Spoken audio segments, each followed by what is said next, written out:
So, do you have any idea about this news? Yes, I do.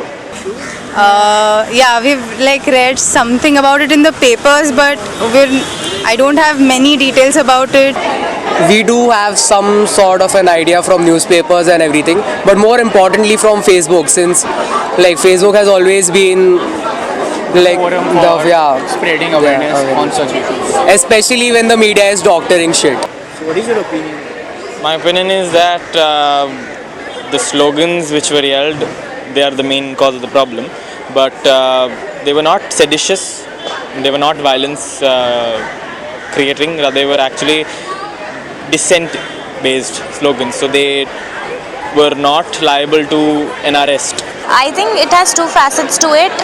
One part is that the government has slapped sedition charges on the students, which is kind of unfair because that is against the basic democratic rights that are there in our constitution. The freedom of speech is being denied. But if you look at it through a different angle, they are calling Afzal Guru as a martyr. Afzal Guru isn't exactly a martyr. Even if their point was that Afzal Guru is innocent, a person who is innocent isn't necessarily a martyr.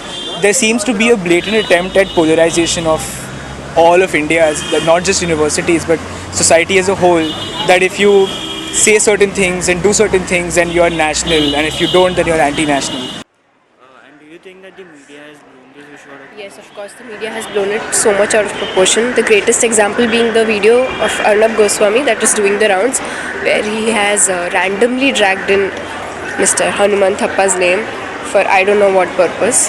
There are two sides of a coin in that sense, that some part of the media, like the prime time, super time or whatever shit, those people at 9:30 they tend to fuck up things, but then there are some journalists who are still, having us be faithful कि हाँ भाई India में journalism चलता है. So I think firstly what we have kind of tend to overlook is the plurality of media. So when we talk about media, what you're basically talking about is TV media. While the fact is that a lot of newspapers covered the issue really well. It would be an achievement for us if the news channels who have screen doctored videos would apologize for it, but I don't see that happening anytime soon, quite frankly. Yeah, 7. So, that's a very serious charge. Few people aren't completely aware of what sedition actually means. Like anti-national activities. So how do we define anti-national activities? Like these are fucking college students and you're calling them anti-national. And if revolting against government or certain policies and programs of the government is anti-national, then well, half of the population, half of the college student will be charged. And the point about talking about being anti-national, like in Kashmir, these guys have been associated with PDP. Yeah. Which is like the biggest irony ever. For one, Kanhaiya has clearly not said those slogans, and he has said that he does not endorse those slogans. And secondly, even if the people who were saying those slogans, you have to understand the context in which they were said.